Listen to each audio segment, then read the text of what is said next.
जीवन, जन्म, माता पिता और परिवार। संत चरणदास जी के जन्मदिन, जन्मस्थान, माता पिता, परिवार आदि के विषय में कोई मतभेद नहीं है। आपने अपनी वाणी में स्वयं अपने पिता और परिवार के बारे में संकेत दिए हैं और अन्य लेखक भी इस संबंध में पूरी तरह सहमत हैं। आप लिखते हैं, डहरे में मेरो जन्म, नाम रणजीत पिछानो, मुरली को सुत जान, जात ढूसर पहचानो। विद्वान इस बात पर एकमत हैं कि इस महापुरुष का जन्म संवत 1760 यानी 1703 ईस्वी में भादों शुक्ल तृतीया मंगलवार के दिन गांव डेहरा में पिता मुरलीधर के घर माता कुंजी देवी की सुलक्षणी कोख से ढूसर कुल में हुआ। डेहरा नामक ग्राम राजस्थान के अलवर जिले में है और यह गांव अलवर शहर से केवल 8 किलोमीटर की दूरी पर स्थित है। सहजोबाई, जो संत चरणदास के प्रमुख शिष्यों में से थी, लिखती हैं, सखीरी आज जन्म लियो सुखदाई, ढूसर कुल में प्रगट हुए हैं, बाजत आनंद बधाई। भादों तीज सुदी दिन मंगल, 7 घड़ी दिन आए, संबद 1760 हुते तब, शुभ समयों सब पाए। एक अन्य स्थान पर सहजोबाई कहती हैं, सखीरी आज धन धरती धन देसा, धन डहरा मेवात मंझारे, हरि आए जन भेसा।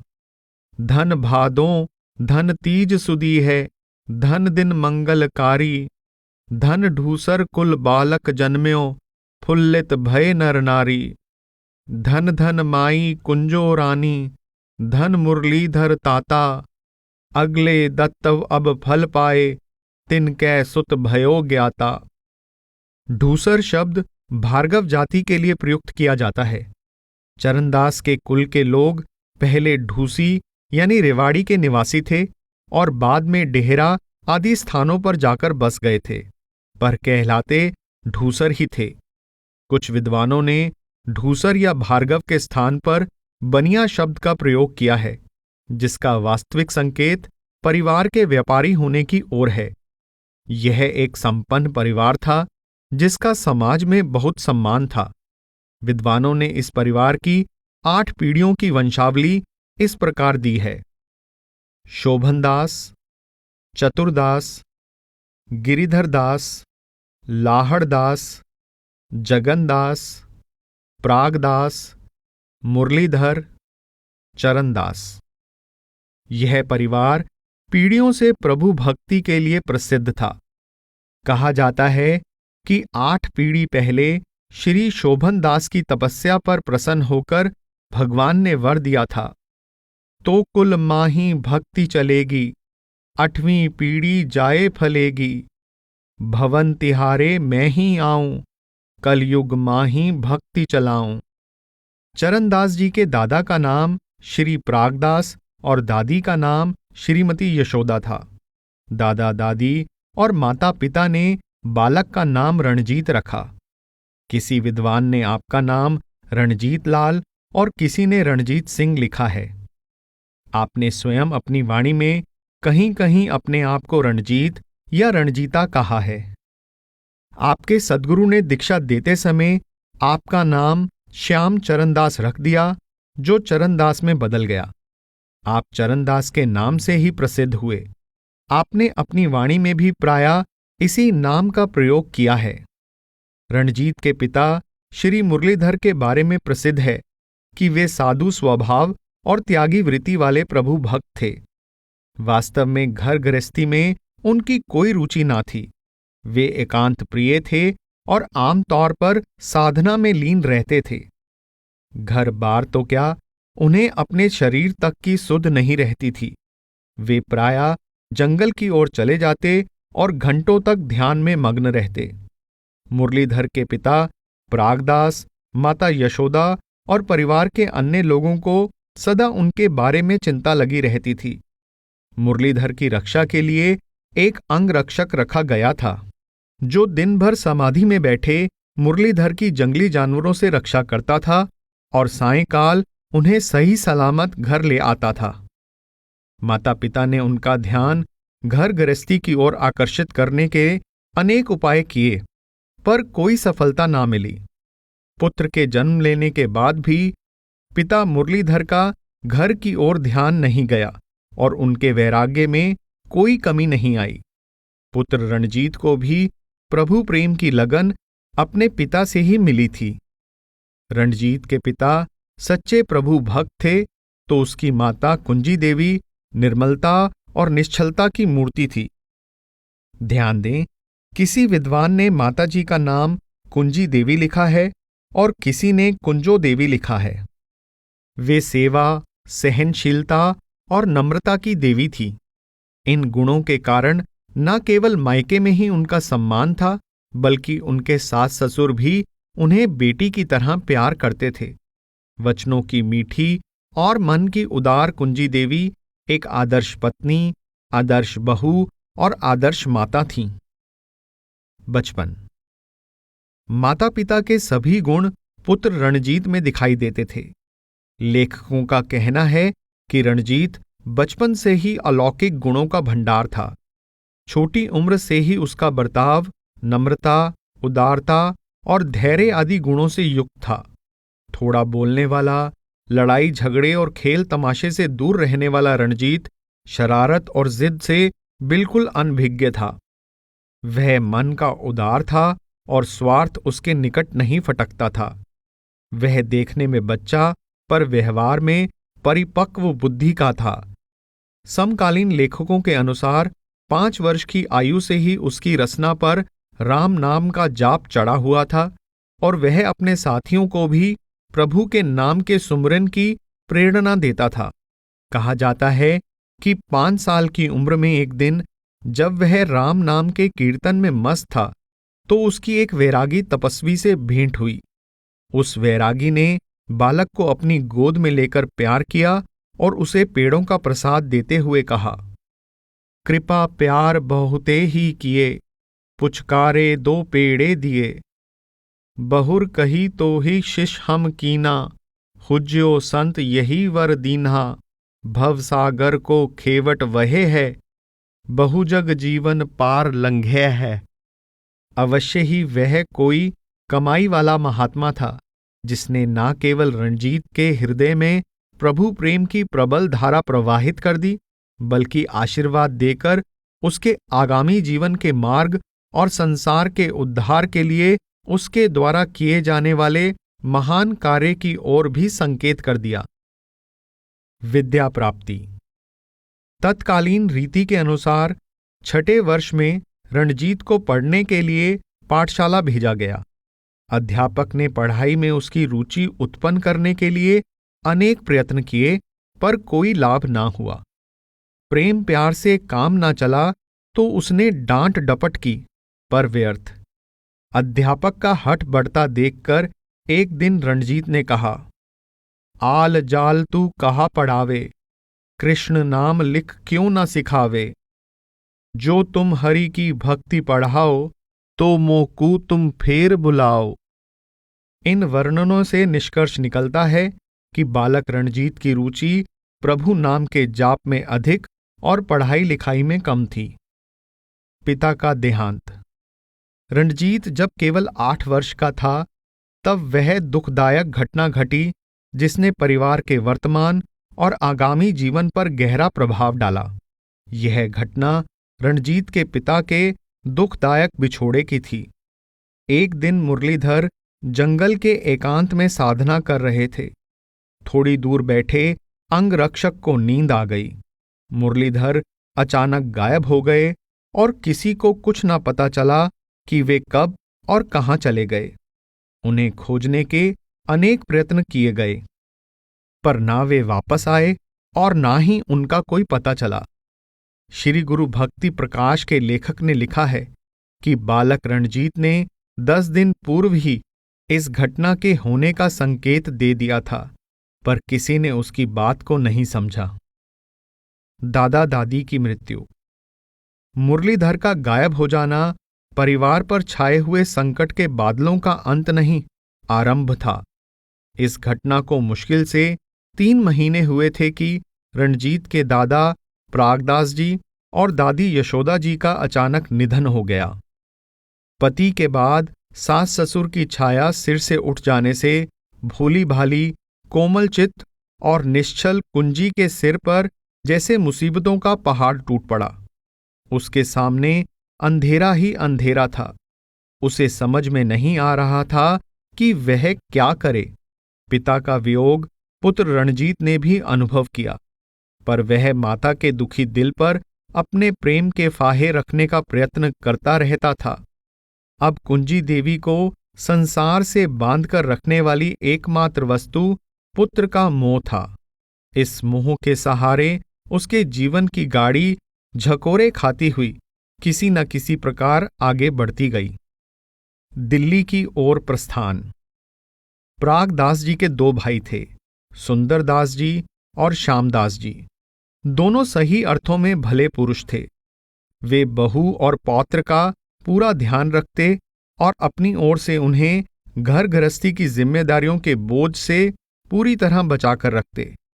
पर कुंजी देवी न पुत्र को कुछ कह सकती थी और न ही किसी और को दिल का हाल बता सकती थी। दुख और मौन के वातावरण से उसका मन ऊब गया। उसके लिए डेहरा में रहना असहनीय हो गया। अंत में उसने दिल्ली में अपने मायके जाने का निश्चय कर लिया। प्रागदास जी के भाई सुंदरदास जी ने उसे न केवल इस प्रकार करने की आज्ञा दे दी, बल्कि रणजीत सहित उसके दिल्ली जाने का पूरा प्रबंध भी कर दिया। इस प्रकार रणजीत और उसकी माता दिल्ली की ओर चल पड़े। शेष आयु के लिए दिल्ली ही उनका निवास स्थान बना रहा। कोट कासिम में निवास। दिल्ली के मार्ग में रणजीत और उसकी माता कोट कासिम में रुके, जहां प्रागदास जी की बहन का ससुराल था। रणजीत की दादी बुआ और उसके सारे परिवार ने कुंजी देवी और रणजीत को बहुत प्यार और सम्मान दिया। रणजीत शीघ्र ही बुआ से घुल मिल गया और बुआ का रणजीत से गहरा मोह हो गया। बुआ के आग्रह करने पर माता कुंजी रणजीत को बुआ रामा के पास छोड़कर स्वयं दिल्ली पहुंच गई। उन दिनों संयुक्त परिवार होते थे। कुंजी के पिता का तो देहांत हो चुका था, पर उसके चाचा भिखारी दास भी कुंजी को सगी बेटी की भांति प्यार करते थे। चाचा भिखारी दास और माता अंबिका देवी ने कुंजी का स्वागत किया। परिवार के अन्य सदस्यों ने भी कुंजी के आने पर प्रसन्नता प्रकट की। कुंजी के चाचा भिखारी दास शाही दरबार में उच्च पद पर आसीन थे। वे मान मर्यादा वाले खुशहाल व्यक्ति थे और परिवार को उत्तराधिकार में काफी संपत्ति मिली थी। उन्होंने कुंजी की सभी जिम्मेदारियां अपने सिर पर ले ली और उसकी हर प्रकार की सहायता करने का विश्वास दिलाया। उन्होंने 10 बंदूकधारी सेवकों के साथ एक रथ डेहरा भेजा। वहां से सुंदरदास जी ने कुंजी का सारा सामान रथ में भिजवा दिया। दिल्ली लौटते समय सेवादार रणजीत की बुआ के पास कोट कासिम गए तो बुआ के घर में सब उदास हो गए। थोड़े समय में ही रणजीत ने सबका मन मोह लिया था। उसके रहन सहन और विचार व्यवहार से बुआ और उसके परिवार को विश्वास हो गया था कि यह बालक कोई अलौकिक हस्ती है। बुआ ने ना चाहते हुए भी भतीजे को विदा किया। लीला सागर के लेखक ने लिखा है कि रणजीत ने कुछ दिन पहले ही बुआ को सावधान कर दिया था कि उसे दिल्ली ले जाने के लिए शीघ्र ही रथ आने वाला है। दिल्ली पहुंचना। दिल्ली पहुंचने पर रणजीत का भी हार्दिक स्वागत हुआ और वह सारे घर का लाडला बन गया। उस समय उसकी आयु 8 वर्ष थी। नाना भिखारी दास क्योंकि राज दरबार में अधिकारी थे, इसलिए वे चाहते थे कि रणजीत अरबी और फारसी पढ़े। उन्होंने रणजीत की पढ़ाई के लिए कादिर बख्श नामक मौलवी को नियुक्त किया। कहा जाता है कि मौलवी ने बहुत प्रयत्न किए, पर रणजीत के पहले अध्यापक की भांति उसे भी सफलता नहीं मिली। श्री गुरु भक्ति प्रकाश के अनुसार 3 महीने तक और लीला सागर के लेखक के अनुसार 8 महीने तक मौलवी ने रणजीत को पढ़ाया। एक दिन रणजीत ने कहा, हमें आज से पढ़ना नाही, जिक्र ना होए फिकर के माही। सुन मुल्ला है रत में आया, इस लड़के पर रब की छाया। श्री गुरु भक्ति प्रकाश के लेखक के अनुसार रणजीत ने दलील दी, साध औलिया पढ़े पढ़ाए, धुरसू इलम लिए ही आए। उनको किन दीनी तालीम, कब वे पढ़े आलिफ बेजीम। लीला सागर के लेखक ने यह भी संकेत किया है कि रणजीत ने सांसारिक पढ़ाई की ओर जो थोड़ा बहुत ध्यान दिया वह वास्तव में नाना नानी और माता की खुशी के लिए था। सोच सोच मन माही ठानी, दुखी होएंगे नाना नानी। कैसे मेटूं उनका किया, ताते पढ़ने में मन दिया। रणजीत ने अलग अलग भाषाओं और धर्म ग्रंथों का ज्ञान कब और कैसे प्राप्त किया, इस विषय में ऐतिहासिक प्रमाण नहीं मिलते, पर महात्मा चरणदास जी की वाणी से पता चलता है कि आपको राजस्थानी और खड़ी बोली का ही नहीं बल्कि पंजाबी, फारसी और संस्कृत का भी ज्ञान था। आपने न केवल फारसी के शब्दों का बहुतायत से प्रयोग किया है बल्कि अरबी, फारसी के पारिभाषिक पदों यानी कॉन्सेप्चुअल टर्म्स का भी पूरी कुशलता से प्रयोग किया है। कुछ गजलों में उर्दू और फारसी का रंग है और कुछ पदों में पंजाबी के शब्दों का सुंदर प्रयोग किया गया है। आपने कुछ उपनिषदों का संस्कृत से हिंदी में अनुवाद किया है। आपने श्रीमद् भागवत के कुछ भागों का अनुवाद भी किया है। इससे पता चलता है कि आप न केवल कई भाषाओं के ज्ञाता थे बल्कि आपने अरबी, फारसी और संस्कृत के बहुत से धर्म ग्रंथों का भी गहन अध्ययन किया था। विवाह के लिए जोर। उन दिनों छोटी उम्र में ही विवाह हो जाते थे। धनवान घरों के बच्चों के छोटी आयु में ही रिश्ते आने शुरू हो जाते थे। लड़की वाले वर की आय नहीं, खानदान को देखते थे। रिश्ते करवाने में ब्राह्मण और नाई का विशेष सहयोग होता था। रणजीत की मौलवी से अभी शिक्षा चल ही रही थी कि एक दिन ब्राह्मण और नाई उसकी सगाई के लिए आ गए। नाना, नानी और माता ने रणजीत को विवाह के लिए राजी करने के लिए बहुत प्रयत्न किए, पर उसने उनकी एक न मानी। लीला सागर के लेखक ने इस समय रणजीत और उसकी माता तथा रणजीत और उसके नाना के बीच हुए लंबे संवादों का सविस्तार वर्णन किया है। माता ने प्यार और चाव से वंश को आगे बढ़ाने की इच्छा प्रकट की। नाना ने धर्म ग्रंथों के उद्धरणों से गृहस्थ आश्रम की विशेषता सिद्ध करके और शास्त्रों में से वंश को आगे बढ़ाने के धर्म का विवरण देकर रणजीत को विवाह की प्रेरणा देनी चाहिए। रणजीत ने प्रेम और आदर से दी गई अपनी दलीलों से दोनों को निरुत्तर कर दिया। उसने संसार की नश्वरता, मनुष्य जन्म के मूल उद्देश्य आदि का उल्लेख करते हुए बार बार इस बात पर बल दिया कि मेरा मन प्रभु भक्ति में इस प्रकार लीन हो चुका है कि मेरे लिए गृहस्थी का धर्म निभा पाना संभव ना होगा। नाना और नानी दोनों सहमत हो गए, पर माता कुंजी ने पुत्र से यह वचन ले लिया कि वह त्यागी बनकर घर से बाहर नहीं जाएगा और सदा उसकी आंखों के सामने रहेगा। श्री गुरु भक्ति प्रकाश और लीला सागर के लेखकों ने बहुत सुंदर ढंग से संकेत किया है कि रणजीत के प्रेम, सम्मान और नम्रता का जादू उसकी दलील के जादू से भी अधिक शक्तिशाली था। सच्ची बात तो यह है कि उसके साथ विवाद करने वाला न केवल उसकी बात से सहमत हो जाता था बल्कि उसके प्यार की डोरी से भी बंध जाता था। रणजीत के ननिहाल ने इसके बाद भी कई बार रणजीत को गृहस्थ और सांसारिक जिम्मेदारियों में फंसाने के प्रयत्न किए, पर रणजीत अपने फैसले पर अटल रहा। इससे पता चलता है कि छोटी आयु से ही रणजीत निर्मल बुद्धि, स्पष्ट चिंतन और दृढ़ विश्वास का मालिक था। ना कोई कष्ट, दुख, संकट उसे विचलित कर सकता था और ना ही कोई लोभ लालच उसे भ्रम में डाल सकता था। उसके निर्णय सूझ से भरे होते थे और उसमें उन पर अडिग रहने की अथाह शक्ति थी। प्रभु भक्ति की उमंग। 10 वर्ष की आयु में ही रणजीत के हृदय सागर में प्रभु प्रेम की लहरें पूरे जोर से उठने लगी।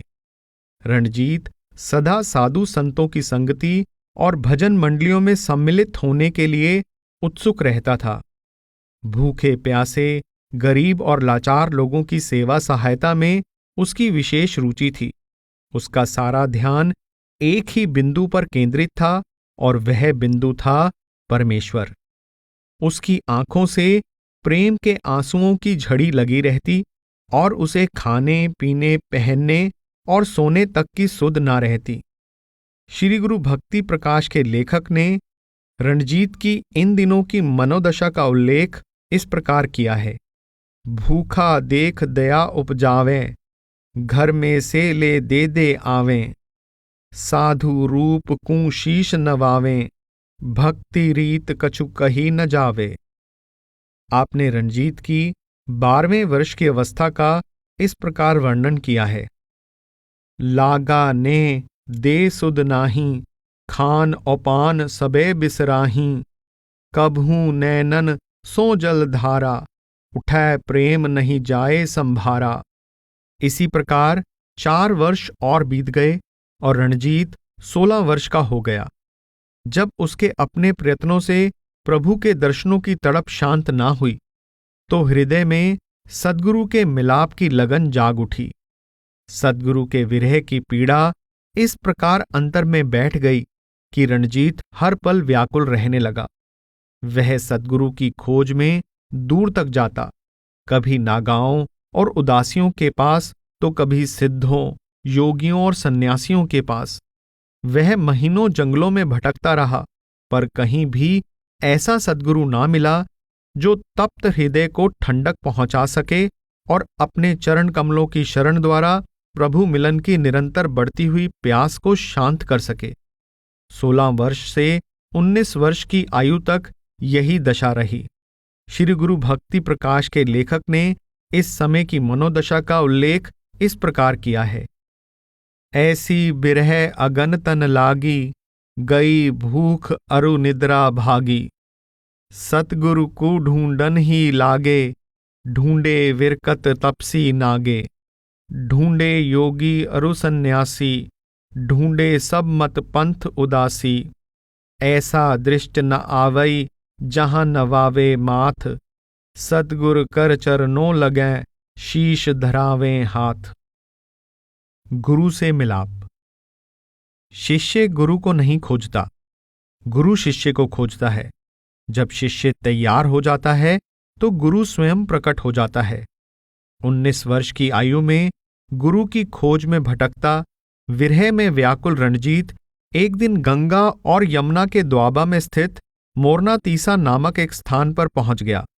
यह स्थान उत्तर प्रदेश के जिला मुजफ्फरनगर के शुक्तार या शुक्रताल नामक प्रसिद्ध धार्मिक स्थल के निकट है। शुक्तार के विषय में यह जनश्रुति प्रचलित है कि ऋषि वेदव्यास के पुत्र शुकदेव ने द्वापर युग में यहाँ गंगा के किनारे राजा परीक्षित को श्रीमद् भागवत का उपदेश सुनाया था।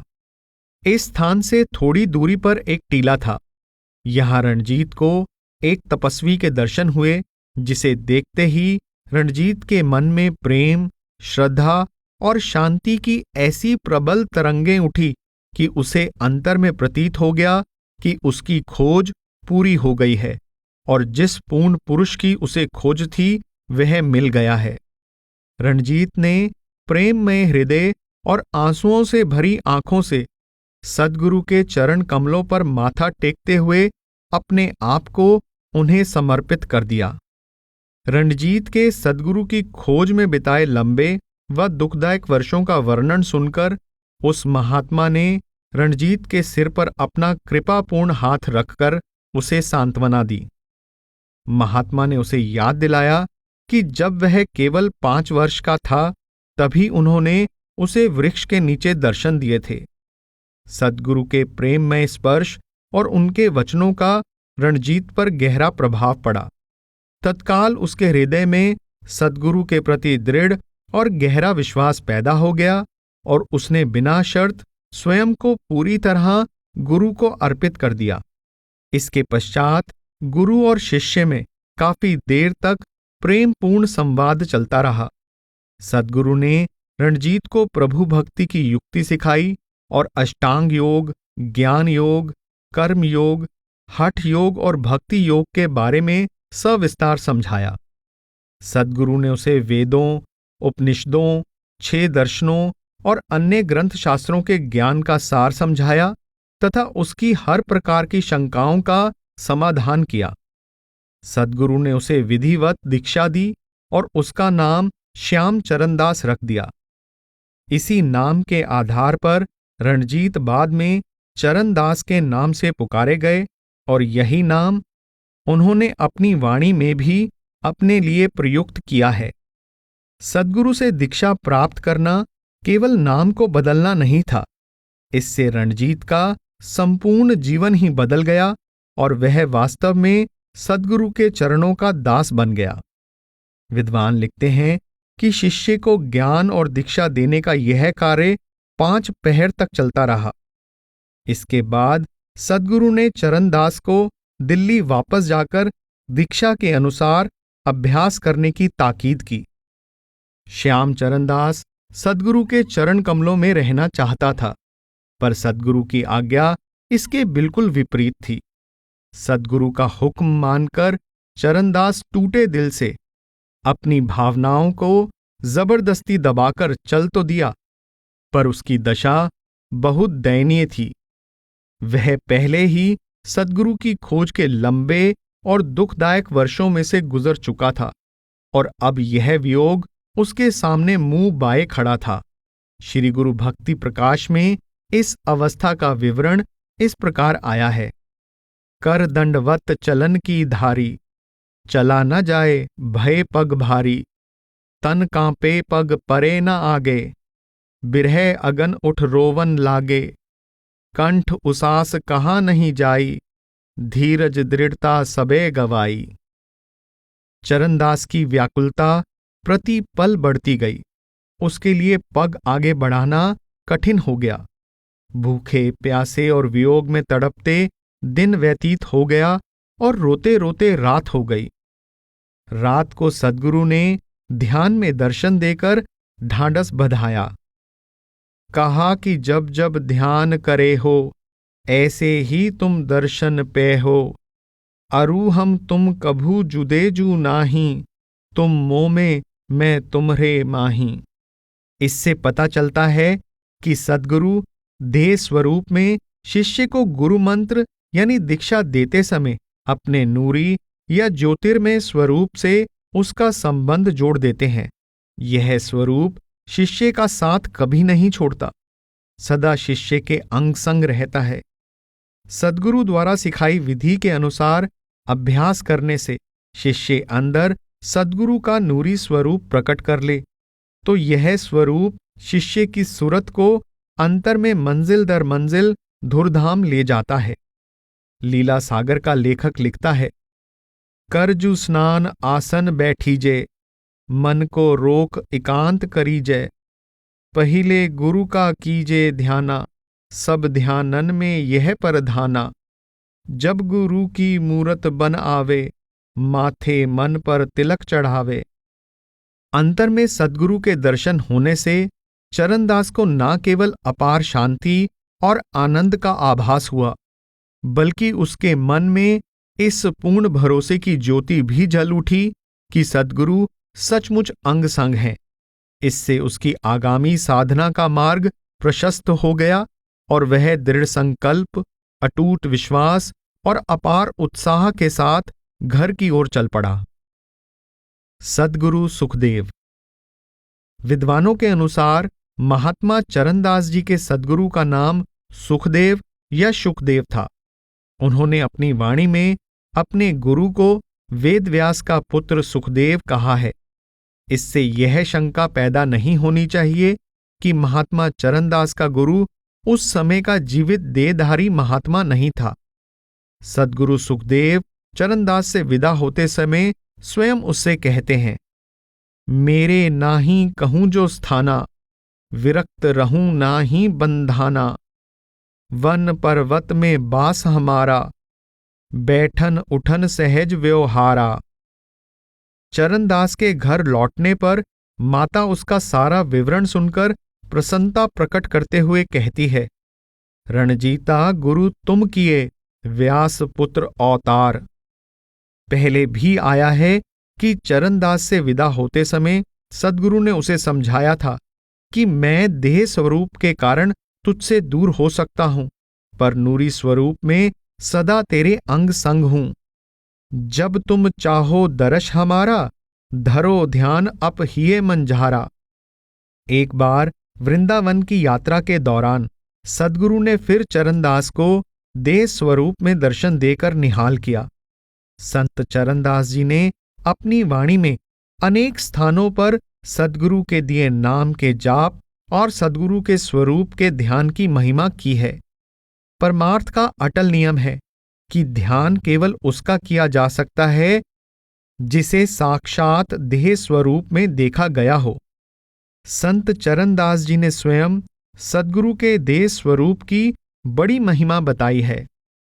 यहां इतना जान लेना आवश्यक है कि संत चरणदास को गुरु मंत्र देकर चेताने वाला परम पुरुष जंगलों पर्वतों में रहने वाला विरक्त महात्मा उस समय का जीता जागता देहधारी पूर्ण संत था।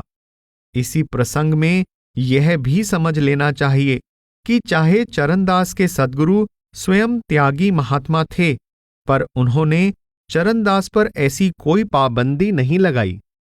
आपने चरणदास को संसार में रहने का और संसार का उद्धार करने का हुक्म दिया।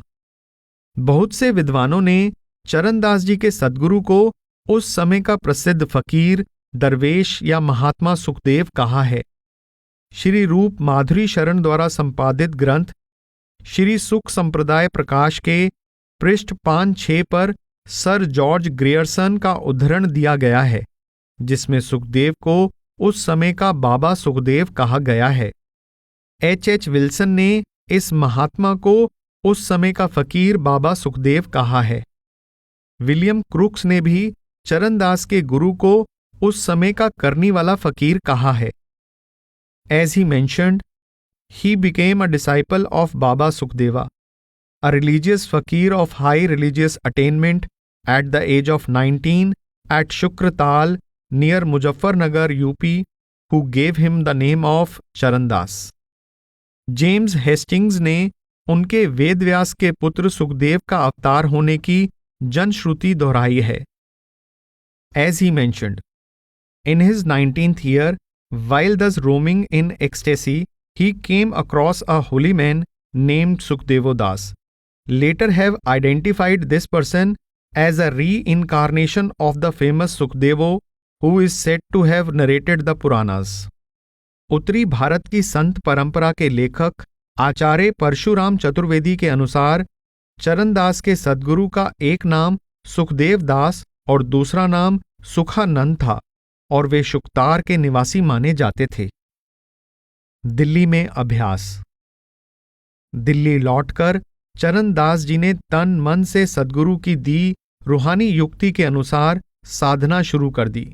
कहा जाता है कि उन्होंने बीरमदे के नाले के पास एक आरामदायक स्थान पर पक्की गुफा बनवाकर उसमें अभ्यास करना शुरू कर दिया। जीवनीकार लिखते हैं कि आप 7 पहर अभ्यास में लीन रहते और 1 पहर सत्संग करते। आपका आहार सूक्ष्म होता गया और आपकी एकाग्रता में वृद्धि होती गई। यह क्रम 12 या 14 वर्ष तक चलता रहा। ध्यान दें, राम रूप जी ने श्री गुरु भक्ति प्रकाश में यह अवधि 14 वर्ष बताई है, जबकि लीला सागर के लेखक ने 12 वर्ष बताई है। धीरे धीरे आपका ध्यान इतना पक्का हो गया कि आप कई कई दिन लगातार समाधि में रहने लगे। जब समाधि पूरी बन आई, गिनती जहां रही नहीं काही। कहा जाता है कि एक बार आसपास फैली आग गुफा में भी पहुंच गई। पर ध्यान मग्न चरणदास उसी प्रकार गुफा में बैठे रहे। लोग यही समझते थे कि चरणदास जलकर राख हो गए होंगे, पर जब अभ्यास के बाद चरणदास बाहर आए तो लोग उन्हें देखकर दंग रह गए। जाको राखे साइयां, मार सके ना कोय। परम पद की प्राप्ति। लीला सागर के लेखक लिखते हैं कि 12 वर्ष के लंबे अभ्यास के बाद चरणदास स्वामी चरणदास बन गए। उन्हें वह अद्भुत गति प्राप्त हो गई जिसमें अभ्यासी क्षण भर में सूरत को समेटकर आंतरिक रूहानी मंडलों में चढ़ जाता है। इसे परमार्थी भाषा में विधेय होने की युक्ति या तन से न्यारा होने की युक्ति कहा जाता है। साधा तन सो होना न्यारा। जोगजीत जी लीला सागर में लिखते हैं, दोनों मार्ग देखया विहंगम और पिपील। पिपील का अर्थ चींटी है, जिसका परमार्थी भाव अभ्यास द्वारा सूक्ष्म या निर्मल हो चुकी आत्मा से है। केवल अति चेतन और निर्मल हुई सूरत ही आंतरिक उच्चतम मंडलों में प्रवेश कर सकती है। जैसा कि कबीर साहिब ने फरमाया है, कबीर का घर शिखर पर जहां सिल हिली गैल, पांव ना टिके पपीली का पंडित लादे बैल। जब सरबजीत नामक एक विद्वान ग्रंथों शास्त्रों से भरी बैलगाड़ी लेकर कबीर साहिब से वाद विवाद करने आया तो कबीर जी की लड़की कमाली ने कहा कि कबीर तो उच्चतम रूहानी मंडलों के वासी हैं, जहां चींटी जैसी सूक्ष्म हो चुकी सूरत के पांव नहीं ठहरते, और बाहरमुखी विद्या के अभिमान में फैली वृत्ति वाला पंडित बैलगाड़ी पर पुस्तकें लादकर उनसे बहस करने आ गया है। इस मार्ग को साध भाषा में विहंगम मार्ग कहा गया है। पक्षी जब चाहे उड़ान भरकर वृक्ष या पर्वत की चोटी पर जा बैठता है और जब चाहे उड़ान भरकर नीचे उतर आता है। यह पूर्ण संतों की अवस्था है, जो आंखें मूंदते ही सतलोक में पहुंच जाते हैं और आंखें खोलते ही नीचे मृत्य लोक में आ जाते हैं। कबीर साहिब ने भी संकेत किया है, शब्द विहंगम चाल हमारी, कहें कबीर सद्गुरु दई तारी, खुले कपाट शब्द झनकारी, पिंड अंड के पार सो देश हमारा है।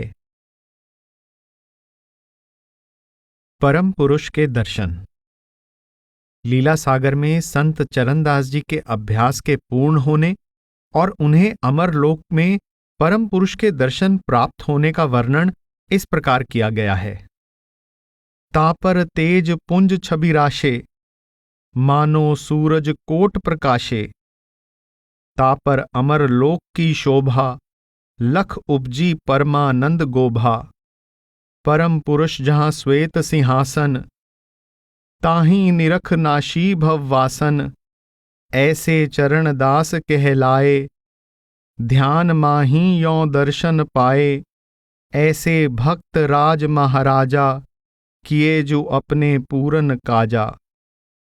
श्री गुरु भक्ति प्रकाश और लीला सागर के लेखक लिखते हैं कि महात्मा चरणदास को सबसे उच्च रूहानी अवस्था प्राप्त हो जाने पर उनके सद्गुरु ने उन्हें ध्यान में हुक्म दिया कि कुछ समय दिल्ली में जीवन व्यतीत करो।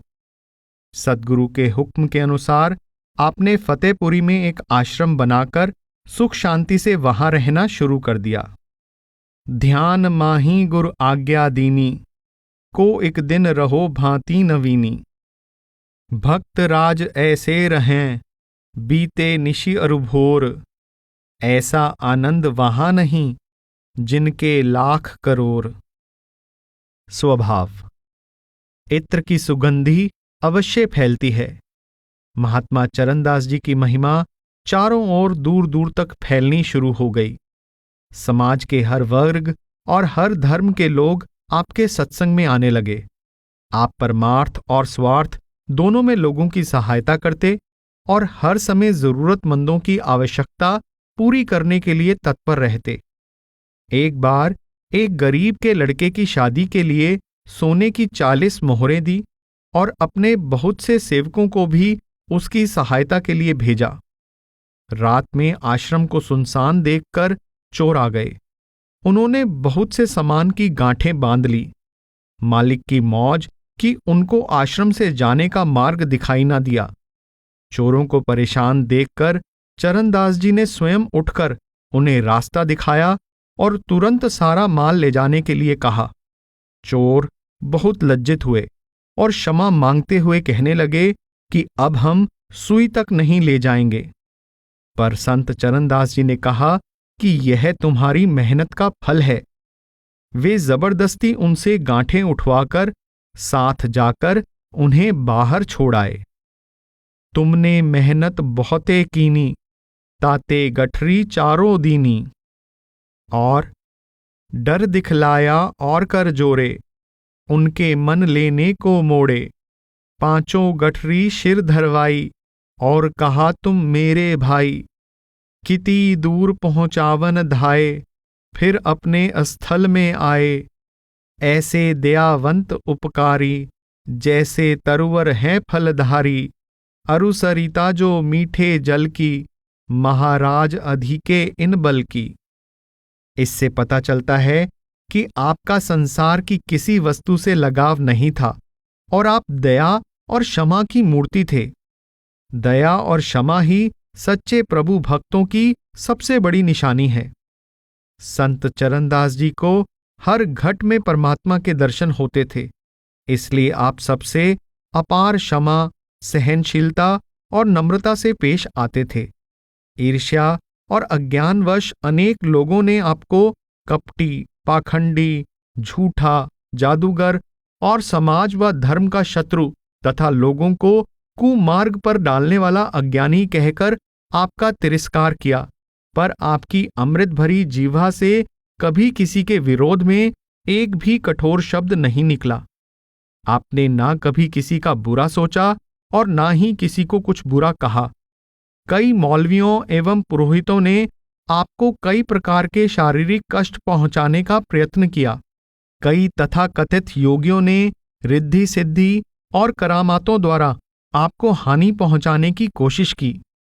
संत चरणदास जी का कोई शिष्य यदि यह समाचार लाता कि कोई व्यक्ति आपकी निंदा करता है, तो आप अपने सद्गुरु के कहे अनुसार समझाते कि निंदक शत्रु नहीं, सच्चा मित्र, हितैषी और परोपकारी होता है, जो निंदा के साबुन से हमारा मैल धोता है। हिंदू तुर्क सभी जो आवें, ऊंच नीच दर्शन कर जावें। कोऊ स्तुति कोऊ गारी भाने, चरणदास दोऊ सम कर जाने। तिलक निंद बहु निंदा ठाने, चरणदास साबुन पट जाने।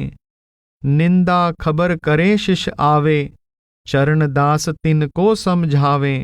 वे सतगुरु मोकू समझाई, अवगुण देख कहें तुम ताई। निंदक उपकारी जग माही, मोहे सवारे द्रोही नाही। लीला सागर के लेखक ने लिखा है कि एक बार जब संत चरणदास जी किसी मुगल से वचन विलास कर रहे थे, तो साधु के भेष में आए एक व्यक्ति ने लाठी घुमाते हुए आपको गालियां देनी शुरू कर दी। चरणदास जी ने उठकर उसके चरण पकड़ने चाहे तो वह भाग गया। वह व्यक्ति 7 बार उनकी ओर गाली देता हुआ इसी प्रकार आया और 7 बार उन्होंने नम्रतापूर्वक उसके चरण छूने का प्रयत्न किया। ऐसी नम्रता और सहनशीलता देखकर अंत में वह साधु उनके चरणों पर गिर पड़ा। फिर गारी देई आए, चरणदास प्रणाम करी। पुन आवे भग जाए, 7 बार ऐसे करी। तब साधु चरणों ही पर आयो, धन्य धन्य मुख कह हर्षायो। एक ब्राह्मण सिपाही आपको सदा गालियां देता रहता था और दंभी, धोखेबाज कहकर निंदा करता रहता था। एक दिन चरणदास जी ने प्रेम पूर्वक उसे पास बिठाकर उसका बहुत सम्मान किया और स्वादिष्ट भोजन खिलाकर 5 रुपये दक्षिणा में दिए। यह देखकर सिपाही का मन मोम हो गया और वह आपका श्रद्धालु बन गया। 5 रुपया कर में दिवाई, कहे प्रभु मो मन की पाई। एक बार 2 ब्राह्मणों ने आप पर गालियों की वर्षा कर दी। एक सिपाही ने उन्हें मारना चाहा तो आपने कहा कि ये मुझे कुछ दे ही रहे हैं, ले तो नहीं रहे। इसके बाद दोनों ब्राह्मणों ने संत चरणदास जी को अकेले देखकर उन पर तलवारों से आक्रमण कर दिया। आपने धैर्यपूर्वक अपना सिर उनके आगे झुका दिया। ब्राह्मणों ने शास्त्रों में पढ़ रखा था कि धरती को चाहे खोदें चाहे भरें तथा वृक्ष को चाहे पानी दें या उसे काटें, वे बुरा नहीं मानते। इसी प्रकार परमात्मा के सच्चे भक्त निंदा और प्रशंसा, दुख और सुख, शत्रु और मित्र को समान भाव से देखते हैं। संत चरणदास जी में पूर्ण साधु का समदर्शी भाव देखकर ब्राह्मणों ने आपको अपना गुरु धारण कर लिया। एक सन्यासी ने आपको दंभी गुरु समझते हुए अपनी तुम्बी में राख और पानी डालकर आप पर गिरा दिया। आपने हंसकर कहा कि आपने मेरे साथ बहुत सुंदर होली खेली है। आपने सन्यासी की परिक्रमा की और उसे भोजन कराया। सन्यासी आपकी सहज अवस्था और आश्चर्यजनक क्षमा को देखकर समझ गया कि यह अवश्य पूर्ण साधु है। उसने आपकी शरण स्वीकार कर ली। आपके परम शिष्य रामरूप जी लिखते हैं कि संत चरणदास जी कभी वाद विवाद में नहीं उलझते थे। आप हर व्यक्ति की वृत्ति के अनुसार उससे व्यवहार करते थे। आप एकांत प्रिय थे। केवल सच्चे परमार्थियों से ही वचन विलास करते थे। अपने आप को विद्वान और ज्ञानवान कहने वाले अभिमानियों के आगे आप माथा टेक देते थे और अपनी हार मान लेते थे। बादी सो गहे मौन ही, समझे आगे ज्ञान, संतन सो सन्मुख मिले, सबको राखे मान।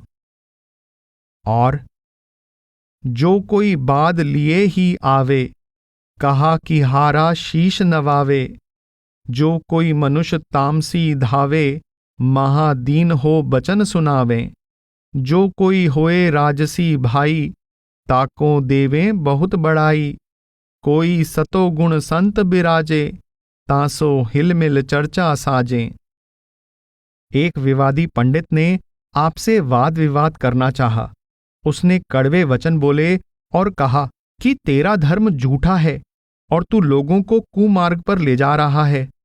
संत चरणदास जी ने मिठास के साथ कहा कि आप बुद्धिमान हैं, मैं छोटी बुद्धि वाला हूं। महाराज के शीतल बैना, सब जीवन के अति सुख देना, क्षमा लिए बोले कर जोरी, तुम दीरग ना नहीं बुद्धि मोरी। यह कहकर अरुशीष नवाया, भोजन पेड़ों का करवाया। जीवनी लेखकों ने संत चरणदास जी की नम्रता के अनेक वृतांत दिए हैं। शायद इस नम्रता का सबसे बड़ा प्रमाण आपकी वाणी में अपने लिए प्रयुक्त किए गए दास, नीच, कुकर्मी, मूर्ख, कुटिल, अज्ञानी, पापी आदि पद हैं। धुरधाम पहुंचे हुए होने पर भी आप स्वयं को सदा दासों का दास ही कहते रहे। आप बार बार कहते हैं कि मैं तो बुरे से बुरा था, पर मेरे सद्गुरु सुखदेव ने मुझ पर कृपा करके मेरा बेड़ा पार कर दिया है। किसु काम के थे नहीं, कोई ना कोड़ी दे, गुरु सुखदेव कृपा करी, भई अमोलक दे। और मोसे पतित दीन कू, हरिजू तुम ही करो निबेरो,